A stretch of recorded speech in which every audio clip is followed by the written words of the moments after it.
Hello, everybody, and welcome into GC Live here on Gamecock Central. Kendall Smith and Jack Veltri joining you here. We hope that you all are doing well. And Jack, how are you? I'm doing good, Kendall. I'm doing really well. I see that I mentioned it before the show. You're not at the ballpark today. You are. It's a rare occasion where you're not.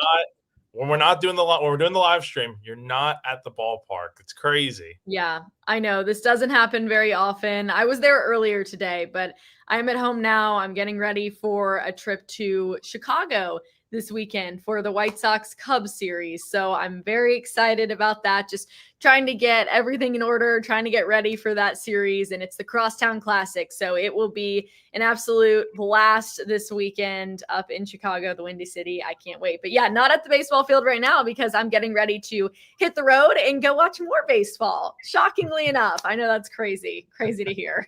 Yeah, no, actually, I'm glad you brought that up because I'm actually going to the Yankee game this weekend on Saturday. They're playing the Phillies. So I'll be in New York. So for the weekend, I mean, this is the last weekend, I know for me at least, and I know Wes, Chris, those guys too, where it's like, all right, summer's over after the weekend. I know for you, the season's just been going on and stuff. So it never ends for you. But I'm glad to see you're getting to spend a little bit of time away from work, I'll say, not baseball, because obviously you're going to get to go watch some more baseball this weekend.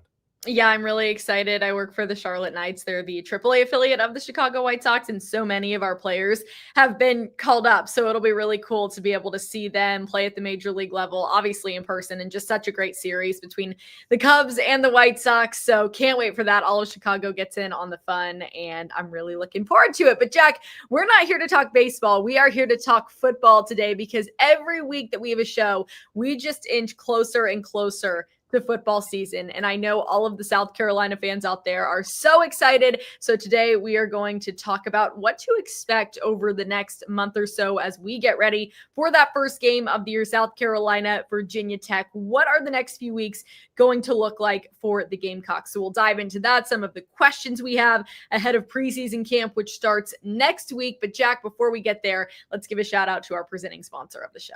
Of course. So if you are in the market to potentially buy a home right now, maybe you are looking to get that dream home that you've always wanted, or you just need help with your mortgage, something simple as that. It can be a complicated process, and good news for you, our sponsor of the show, Clint Hammond of CMG Home Loans, can help you out. He'll take you through the process step by step and get you on that way to buying that home that you've always wanted, or again, helping you out with your mortgage. He's the right guy to call. He's been in the mortgage industry for more than 20 years now. He's also a lifelong Gamecock fan, and he's a longtime supporter of Gamecock Central. So you know you're in the right hands with a Gamecock like Clint. So if you're interested, give him a call, 803-422-6797. The NMLS number for Clint is 71597, or go to clinthammond.com for more information. All right, Jack, let's roll right into our topic of conversation for the day, which, like I said, is looking at the next month or so as South Carolina gets ready for its season opener in Atlanta against Virginia Tech, seeing what this next month or so looks like. So yesterday you put out an article over on GamecockCentral.com, shameless plug, head over there, GamecockCentral.com for more. But you talked a little bit about what the practice schedule will look like preseason for South Carolina. And so starting next Thursday, July 31st, that's when players report, and we'll get press conferences from Shane Beamer. We'll have assistant coach availability, offensive player availability, and defensive player availability. And then on Friday, August 1st at 9:33 in the morning, that is practice number one, and it will be open to the media for the first few periods. The first question I have, because this was not a thing when I was covering South Carolina living in Columbia, it was like 9 o'clock, 9:30, 9:33. Like, what is the deal with the 9:33 practices? Has anybody asked Shane? You know, that is something that may need to be asked next week, because we're meeting with him twice next week, because Monday – it's not even on the schedule, but Monday is Birdies with Beamer. So we'll hear from Shane. Are you golfing? I am. This is the second year in a row that I'm doing it. So who is your group? Do you have it yet? No, we haven't gotten that information yet. I'm imagining it'll come in the next few days here, but we'll see. But yeah, that's Monday. So maybe then ask Shane just about, because again, it's been kind of weird. I've noticed it since, I want to say last season, whenever we were able to go to practices and stuff, you would notice the times are so peculiar. It's like 9:23, 9:33, 8:42, something just so random that it's like when you see a speed limit sign that says like a really random number that doesn't end with a 0 or a 5, and it's like, you don't see that very often. So I don't know exactly what the reasoning is. It is something that probably should be asked, to be honest, but I've noticed it probably since last year, to answer the question.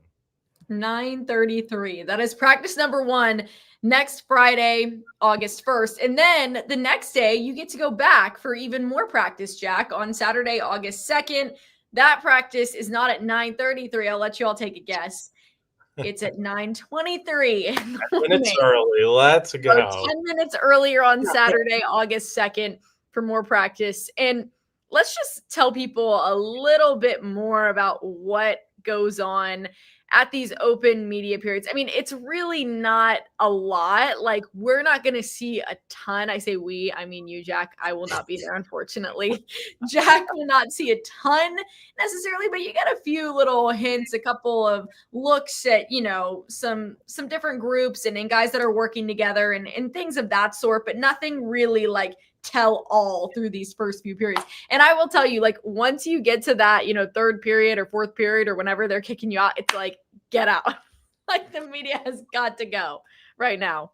So, like you said, Kendall, it's really kind of the best way I can put it is that the first few practices from a media standpoint are kind of a nothing burger, right? Like, you're not getting all the in the metaphorical sense, you're not getting all the toppings on the burger, right? You're just getting the meat and the bun and nothing else. So it's nothing burger be like just I guess it would literally just be nothing. You wouldn't even get any meat, I guess. You'd literally just have 2 buns. You may only get one part of the bun.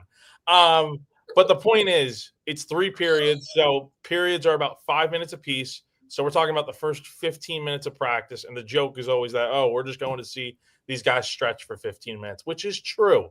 We'll see them break into team, positional work for a few minutes, but yeah, it's really nothing too crazy. And as the summer goes along, if it's anything like years past covering this team on the beat, we'll get more periods as the summer goes along. Like in the spring, we got up to maybe like 6 to 8 periods. And sometimes Shane will be gracious enough to let us stay a little bit longer, which is always cool. And the longer we get into the summer, the more stuff we'll see. And keep in mind, the first few days, the team is going to be in probably just helmets. So it's more so about like, okay, on day 1, who's out there, who's not out there, who's wearing the blue, injury jersey, who's in a non-contact jersey, who's just, who's out there, right? That's kind of what you're out there to see. Is Rasul Faison going to be out there practicing?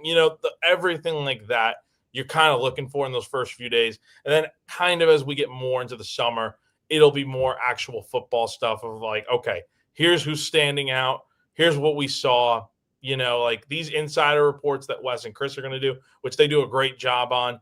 It's probably not going to be a ton the first few days, but like as the summer moves along, like I said, we'll have more info. And again, they're going to have scrimmages and stuff. So it will slowly start to pick up really quickly. Jack, do you have any more information past that August 2nd date when the media will be able to be out there? Any more information on what the next couple of weeks look like beyond that?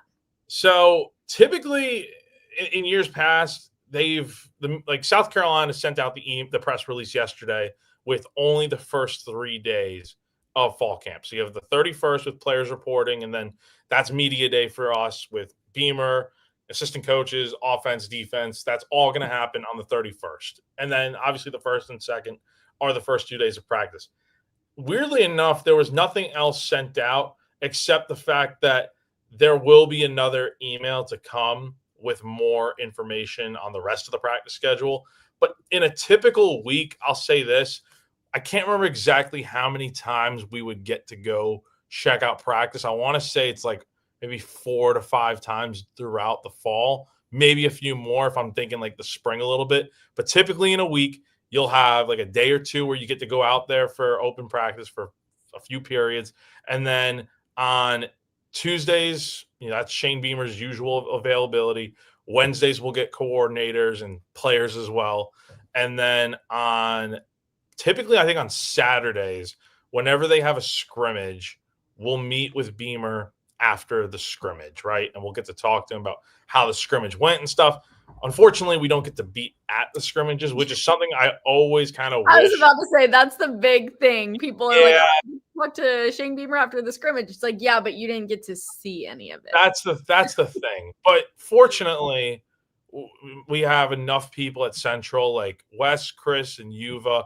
Those guys are able to get enough information from secondhand sources, guys that are there and stuff, to get the information that we need of like, okay, like here's who actually stood out, and a little bit more in depth than what we're hearing from Shane Beamer and stuff. So that's kind of how a typical week goes, and it's just a lot of press conferences and stuff, and a little bit of watching football and these guys practicing and whatnot. But once we get the full schedule, it will be posted on Gamecock Central and whatnot, and hopefully that'll be coming out relatively soon because again, fall camp is starting next week. I'm actually so glad that this question Yeah. got brought up. First of all, Michael, thank you for remembering Before the Sandstorm. It's been a couple of years since Before the Sandstorm, but I appreciate that you remember it. And Wes and I did that together when I was in school working at Gamecock Central, and we just had the best time with it. So I don't know, maybe we'll bring it back in like some way, shape, or form this year. I think that could be fun. It was a fun. He wants us to bring it back. So hey, look, if you'll have me, I'll be there. So you're out. It was like a 10-minute show on game days. We did it morning of, and it was really, really fun. So we'll talk about that and see if we can bring that back. Thank you for remembering. I'm glad you liked it. But yeah, Jack, we've got a busy week next week, and not only just for the open practices, but the media day, as you mentioned, on July 31st. Last week, you thought it was going to be the end of you talking about media day, but talking season is not over. And next week will be the opportunity to talk with a lot of different guys on the team. So you'll have the chance to do that. Who are you most looking forward to catching up with at media days? Well, I think the obvious guys are going to be Lenoris, Sellers. I think Rasul Faison would be an interesting one if he's, again, I say if he's there, meaning in the sense of like NFL training camp has started. So I know there was a story from Pete Nakos on On3 that recently that the plan for Rasul was that he would consider potentially just looking at trying to get an offer to go to training camp with an NFL team if he hadn't heard back yet on a decision from the NCAA. There's still been no answer. And that's something where it's like, all right, fall camp is starting soon. Preseason NFL camp's getting going. We don't know exactly what his decision is yet at this time or what he's going to do, but let's assume he's there next week. It'll be very interesting to hear from him on how things have been going. And just, again, it's ridiculous. We've talked about it plenty of times now that it's kind of getting to a point where it's like, all right, where's the answer at? We've heard, it's going to come this day. It's going to come that day. It just hasn't happened yet. So enough on that. I would say just the other guys, I think just hearing from some of the veterans on the team, I'm very interested to see, as we'll get into here, talking about storylines and stuff with position battles, what is Luke Doty's role going to look like for this upcoming season? Because, again, he may not be the best player on the team, but he's someone that is going to be right in the mix for this backup quarterback battle, and he's someone that could definitely factor in that way, and that would be very interesting to hear as this is his last year and stuff. And then you just have a lot of other guys, and, again, when we talk to these guys next week, we haven't seen them in pads at all since the spring. So it's kind of hard to get a gauge on like, okay, who's really shining right now? Who's really doing well? It's more so just the preview talk of the season and talking season, like we say. Yes, talking season is still fully going on right now, and it will even continue through these practices, even that the media can go to, because it's one of those things where it's like, all right, you see a little bit of practice, but you still have questions that you need answered. And obviously you'll get to hear from Shane Beamer after scrimmages, as we mentioned, next week too, and then from the assistant coaches as well. But there are some questions that we have talked about previously, Jack, over the last few months as we just continue to build this hype heading into the season, and questions that we have that are still kind of weighing on our minds. And I think a lot of the people out there weighing on their minds as well as we get into this season. So yeah, I mean, this is an interesting point here. And I do think it is a conversation to bring up. Like, obviously Lenoris is your guy, but when you look at the backup quarterback situation, what are your thoughts, Jack? Yeah, let's start with the quarterback battle because, and then we say battle, but again, Lenoris is the QB1. It's more so QB2, the backup job that's going to be up for grabs here. And honestly, look, Doty is very much in this competition, right? We knew that in the spring. He did pretty well in the spring game. And then also another guy that is mentioned here by Michael Lynn that I think did very well in the spring game was Cutter Woods, the freshman from Westwood High School. So he did very solid, in that game. And, that first throw he made for 51 yards to Dre Jacobs really caught the attention of everyone. And he's someone that is going to be confident coming into the spring, trying to do everything, or into the fall, trying to help, win this job and whatnot. But yeah, I would say between him, Air, Nolan, who I thought kind of struggled a little bit in the spring game. Again, it's a little bit of a sample size. So Air is probably the guy that most people are going to say should win the job. But honestly, I would not be shocked if we see Cutter Woods emerge as the quarterback 2 on the depth chart come week 1. He's just a very talented player, and he's someone that, with the right development and stuff, he may not play this year, but I think he's going to be someone that really could be the guy that holds on to that starting job in the post-Sellers era for the Gamecocks.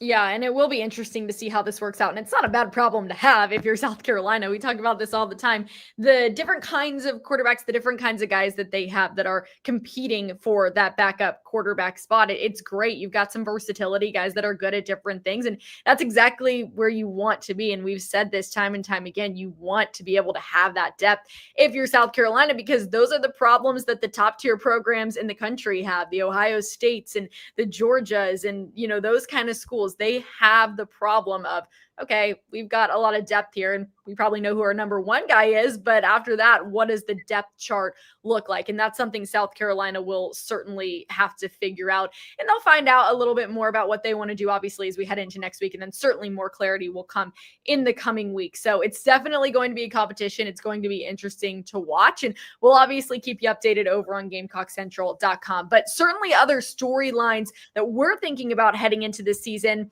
And a lot of that comes from replacing guys. South Carolina losing a big chunk of guys that really, really contributed to the success that the team saw last season. So you're coming into this year and on both sides of the ball, you're replacing guys. And even Shane Beamer talked about it during media days. He's like, I don't think I've ever had to replace special teams like I have heading into this year. So a lot of changes will be coming, a lot of new faces, guys from the transfer portal, guys that have maybe been with South Carolina but haven't seen as much playing time. They might get their opportunities here this year. But Jack, what is the number 1 position where we know that we will see a change, that you are most intrigued to see what happens?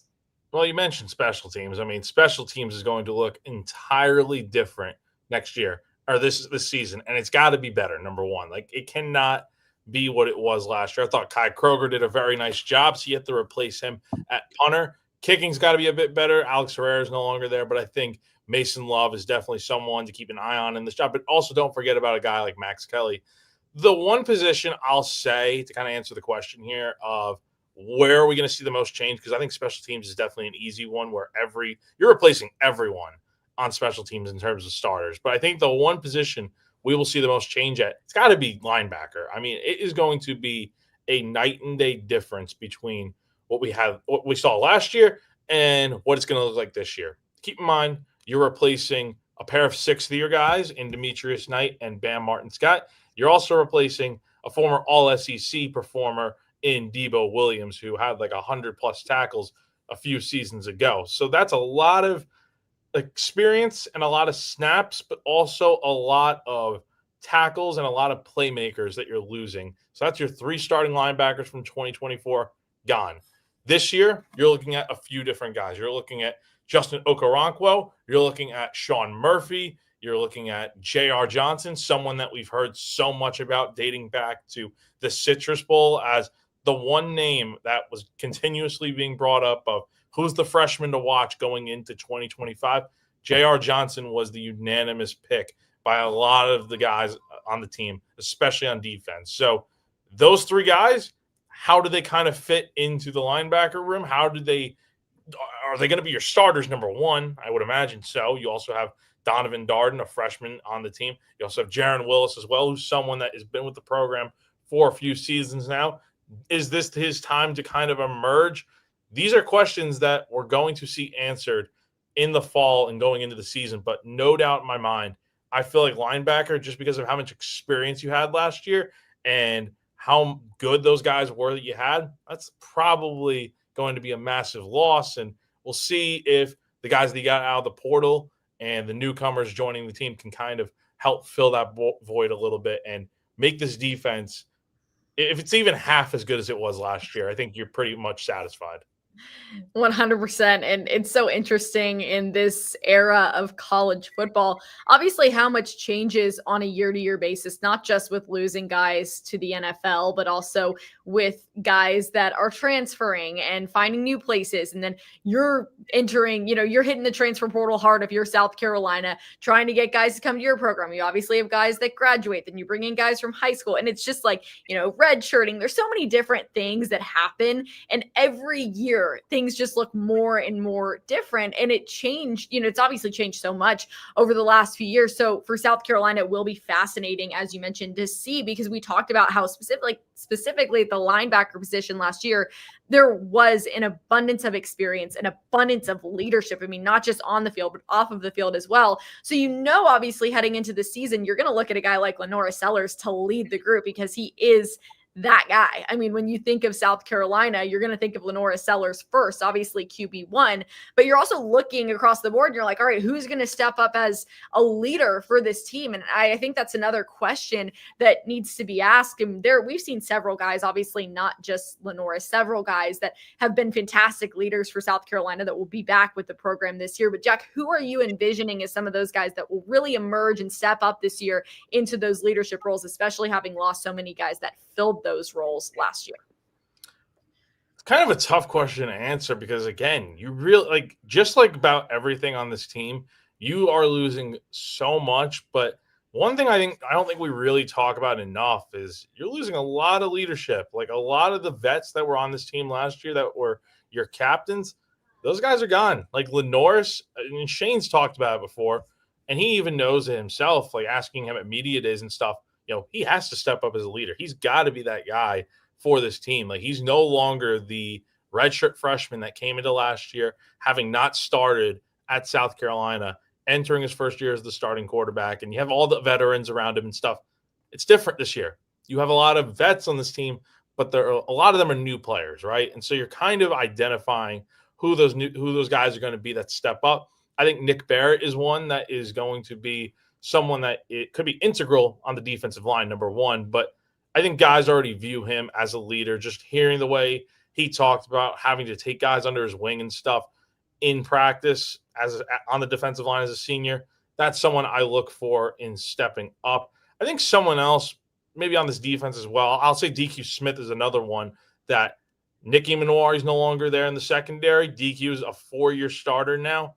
He's someone that I'm also looking for to step up a little bit. And then I just think, going back to the offensive side of the ball a little bit, someone that I really do like, because I think he's someone that is a little bit young, but also definitely gives me the vibe of when times get tough, he's someone to lean on in tough situations. I think Mazeo Bennett is the perfect guy for that type of role. I just remember him talking after the Alabama loss last year, just about the fact of, like, again, that was a really tough pill to swallow, that game, because you come up by 2 points short, and it's like you should have won that game potentially, but you didn't. And you're sitting at 3-3 on the year, and it's like, we don't want to feel this way ever again. And lo and behold, you go on to win your next 6 games in a row. So he's someone that I think brings a lot of energy to the team. He's a good playmaker, but he's also someone that, yes, he's young, but I think he's got the leadership qualities that are needed, and he's vocal and someone that could really step up. So those would probably be the guys I would say that I'm looking forward to seeing if they can step up as leaders this year.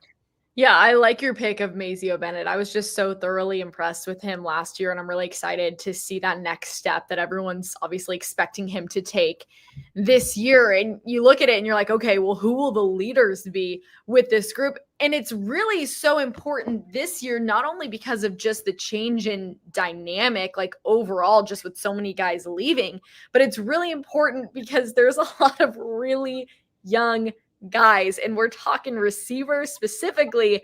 Lots of young receivers on South Carolina's roster this year. So obviously they need those leaders to look up to. But that brings us to another storyline, Jack, of these younger guys that you're expecting to step up for South Carolina. Like, how heavily do you really feel, especially in the receiver room, that South Carolina will rely on a lot of these younger guys, like on an every snap kind of basis? We mentioned Mazio just a few seconds ago, and going back to last year, I think it was at the Birdies with Beamer press conference, and I think I asked Shane, what can we expect from Mazio this year? And he was saying like he's going to be someone that they're counting on right out of the gate. And of course, that was the case. In the Kentucky game, he catches his first touchdown, and that kind of set the tone for what he was going to do over the rest of the season. I think the sky is really the limit for him. So that kind of gives me the indication of like at the time last year, South Carolina did not have a true number one receiver. Do I feel like they have one this year? Tough to say. I think they got guys that can be number one receivers. I feel pretty good about Nick Harbor now that he has spent, he skipped track in the winter and then the spring and went through a full spring practice. I think that was huge for him. He's got number one receiver potential. I think Jared Brown is a nice complimentary guy as well. And so is Mazio. Those three guys right there are going to be really solid, I think, this year. But I think you are going to be counting on a lot of these freshmen this season. I don't think if you're Mike Furry and you're Shane Beamer and you're the recruiting staff at South Carolina, I don't think you would have invested so heavily into the freshman class of receivers that you brought in if they weren't going to play right away. I think there were like 6 or 7 guys that you brought in the freshman class for 2025, and a lot of them are receivers. So I'm looking forward to seeing what those guys can do. You got guys like Jordan Gidron, Malik Clark, Brian Rowe, who had a nice spring game, Lex Cyrus, Jaden Sellers, who is, obviously Lenore's brother. Don't forget about a guy like Donovan Murph, too. I think he's someone that is another guy that could really step up. So, yes, to answer the question, I do think we will see a little bit of the freshmen out there at receiver, especially this year. And that makes it all the more important for Lenora Sellers to obviously be the leader that we know he is and can be, because he will be commanding that offense out there and making sure that, everything goes as planned. And obviously it's not all on Lenora Sellers if things don't go right, but he is the centerpiece. He is the core of South Carolina's offense. So when we talk about him as a leader, even more important when you think about the fact that South Carolina will have a lot of these really young guys at receiver, and they're going to rely on Lenoris for a lot. So we'll be interesting to see how everything pans out. And I know we're excited, and we talked about it last week, just really excited to continue to see the development of Lenoris Sellers. We really saw him break out and shine last year, and now we're at the point where we're getting into the conversation from the national media. And that's something we talked about a ton last week. If you want to hear more about it, head over to that episode where we talked about SEC Media Days, because, Jack, and you can speak to this, at SEC Media Days, the national attention was more so on South Carolina than it has been in the past few years. And that's because they had such a great season. And you have a guy like Lenoris Sellers returning at the quarterback position that is in that preseason Heisman conversation. He is one of the quarterbacks on a national scale that people are talking about. And it's not just people in Columbia, and it's not just people in the state of South Carolina. It's people on a national scale. He has that pressure. He talked about it last week, and he is so composed. Like, that is one thing about Lenora Sellers that is so impressive, just how calm and collected he is, even knowing the pressure that is on him going into this season. But throughout practice over the next month or so, and obviously you won't get to see a ton of it, but you'll obviously get to hear from Shane Beamer about it after the scrimmages and whatnot. What are you looking for to indicate that you feel like Lenoris has taken that next step as a quarterback? Well, first off, I don't think we got to talk about it last week because we did the show on Wednesday.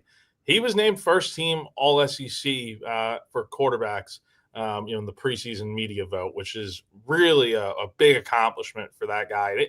I think it really does speak volumes about, for me personally, I voted him for second team. I think Garrett Nussmeier from LSU probably is a little bit more, he's proven it a little bit more consistently, I would say. He threw for 4,000 yards last year, and I think he's probably going to, be a top draft pick whenever he goes pro in 2026. So that's kind of where I leaned with the preseason voting this year. But with Lenoris, it really speaks volumes about people buy into the hype, right? It's not just some wishful thinking that, oh, yeah, he's going to potentially be a Heisman hopeful. He's going to potentially be, when you see these mock drafts and stuff, you see he's a top 5 pick and stuff. It's not just speaking out there. It's potentially the truth. And he's got a lot of potential to go out there and do something really special this year. So the steps he has to take, I think working with Mike Shula, the offensive coordinator, making strides in, reading the pocket a little bit better. When it breaks down a little bit, maybe not the first instinct is to, just run and try to make an impossible play happen. Like that's going to happen throughout the year. Improvising is part of his game. That's something that Shane Beamer does not necessarily want to take away. But I would like to see with a better receiving core, him really stepping up and making some big throws. Well, that's definitely going to be the number one topic of conversation heading into this season. For South Carolina, it will obviously be Lenoris Sellers. So we will keep you updated over on GamecockCentral.com as we continue over this next month and obviously heading into next week, which is very exciting times for all of us that have just been waiting and waiting and waiting for football season, because next week the practice really does begin and we get to that point where we're like, okay, we can see the light at the end of the tunnel. Game day is coming, and it is coming fast. South Carolina and Virginia Tech. We talk about the hype about Lenoris Sellers. Well, one of the guys who was so hyped up coming into his time at South Carolina was Nick Harbor. And it's been an interesting couple of years with Nick Harbor, and I think fans have not been particularly thrilled with the way he's been utilized in South Carolina's offense. But actually, it's interesting. He was named the biggest X factor for South Carolina in a recent article by ESPN. David Hale talked about him, and he talked about how much of an impact Nick Harbor could have on South Carolina this year. We know he is incredibly talented, super, super athletic, and he is a guy that Gamecock fans have just been wanting to see more from, and they've been wanting to see him utilized more. And it's a question we got asked almost every single week last year, Jack, is, well, when do you think South Carolina is going to use Nick Harbor more? What are they doing with Nick Harbor? This year, you hope, especially like you said, because he took some time away from track, that things might be a little bit different. So do you agree with the assessment that Nick Harbor could be the biggest X factor? I think he's got to be the biggest X factor, right? I mean, who else are you going with besides Lenoris Sellers? Like, we don't know what the running back room is going to look like. That's something that if Rasul Faison's out there, great. But you have Oscar Attaway. You got some other guys in there. We just don't know for sure how that's going to look. So I bring up receiver because, that's something that should be a little bit better this year. And at the forefront of that, I think it is going to be Nick Harbor. And you look at his numbers over the last 2 years. As a freshman, 12 catches, 195 yards, had 1 touchdown. He didn't really get a ton of catches in that first year. I think it was the A&M game 2 years ago where he really started to have that breakout game. But that was really it for him. Then you go back to last year, and there were a few games here and there where it's like, he's only making 2 catches, 3 catches. He was a little bit quiet.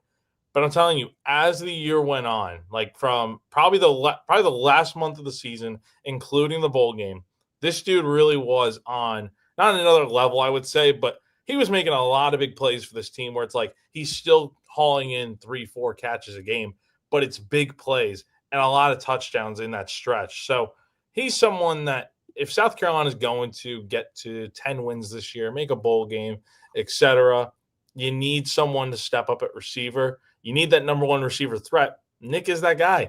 Again, we know about the height. We know about the speed. 6'5", 235, 99 speed on EA College Football 26. We know about the video game and all that ad nauseum at this point.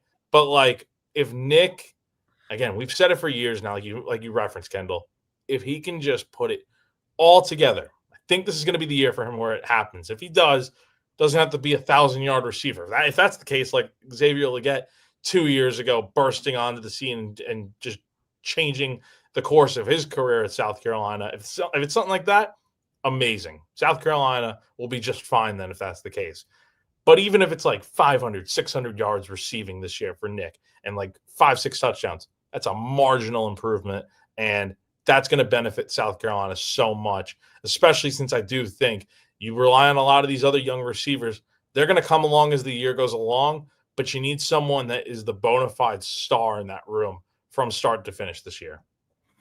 I am really excited to see what is in store for Nick Harbor this year. And I really do think it could be a breakout year for him, just all things considered. And what we saw towards the end of last season, obviously taking the step away from track. And a lot of people are very excited about him, and rightfully so, because like I said, he is just incredibly gifted. So excited to see what is going to happen this year with Nick Harbor and how South Carolina will utilize him, because like I said, Jack, we heard a lot about that last year. So hoping for a lot of Nick Harbor this season. And, you know, it's funny because we talk about the national media attention, and South Carolina obviously knows about that, but they've been doing a good job from what it seems of just trying to stay focused on what is going on within the building, what's happening in Columbia, not so much what everybody on the outside thinks about South Carolina. So it seems like they've handled this hype well. But now as we get closer and closer to the season, I feel like the noise only gets louder and louder and louder because people start talking about it more. And it's at the forefront of people's minds now, college football.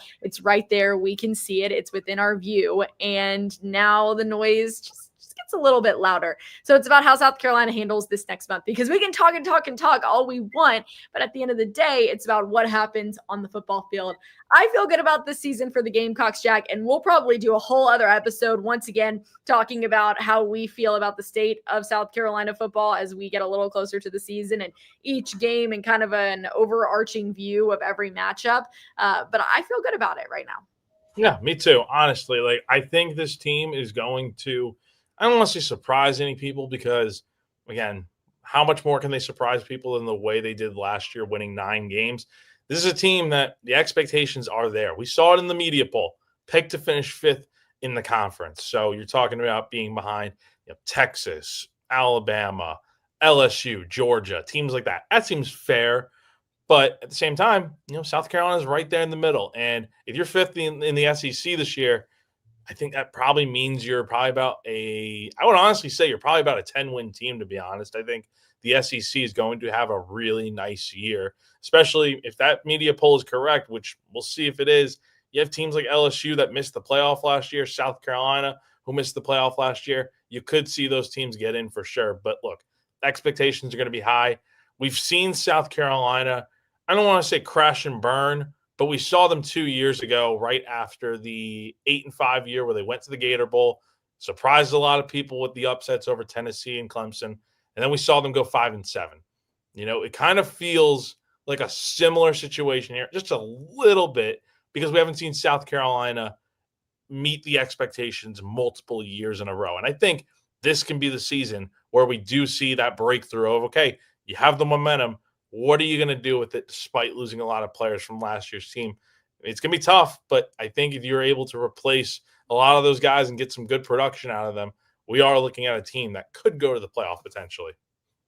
Oh my goodness, Jack. We'll see. We'll see. One game at a time.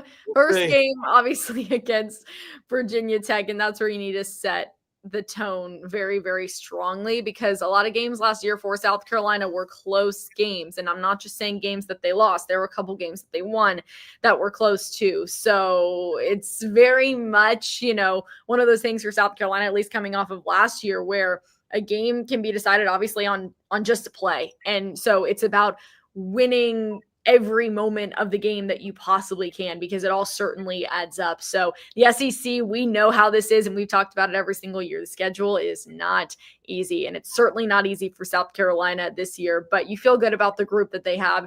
And we are going to learn a lot more about this group over the next month or so as we get ready for that first game against Virginia Tech in Atlanta. So Jack, anything else you want to talk about today before we get out of here? No, just looking forward to the start of the season. We got, again, a lot of stuff going on next week.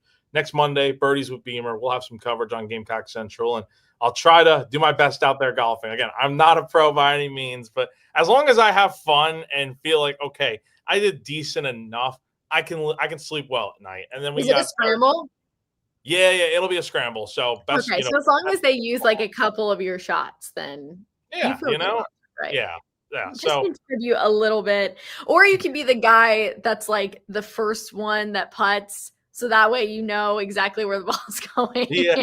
And you kind of like take one for the team in that regard and then leave it to your best putter to obviously be the last one in case it's, the difference between a birdie and a par and a bogey. So yeah, it should be fun for you. I'm excited to hear all about birdies with Beamer. That's a great tradition they've got going over there. And then the week will just continue, Jack. Yeah.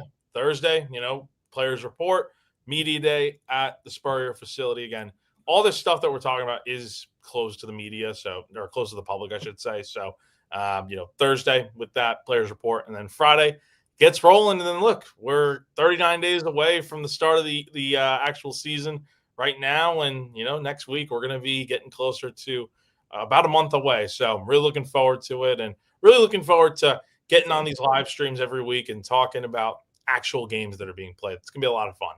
Yeah, it's always the best time of year for us is getting to talk, football every Wednesday before a game, after a game. I always enjoy it. And I can't believe next week is August. Like, that is crazy to me. The summer has flown by and everybody is ready for some college football, Jack and I included. So we're excited to be there with you guys for the ride and talk all things South Carolina. It's going to be a blast. So head over to GamecockCentral.com for more. Follow us on social media at Gamecock Central, and have a great rest of your Wednesday, everybody. We appreciate you all joining us here on GC Live here on Gamecock Central. For Jack Veltri, I am Kendall Smith. Again, this has been GC Live, and we will see you all soon. Have a great day, have a great week, and have a great weekend.